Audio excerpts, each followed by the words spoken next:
Welcome to our tutorial on how to back up videos from chat on WhatsApp on your PC. Let's walk through the steps together. To begin, open WhatsApp on your PC and navigate to the chat that contains the videos you want to back up.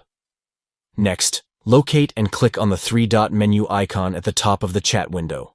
This will reveal a menu with various options for managing your chat. From the menu options, select More, and then choose Export Chat. This action will prompt WhatsApp to prepare your chat data for export. When prompted, select Videos as the content you wish to back up. This ensures that all videos within the chat are included in the backup process.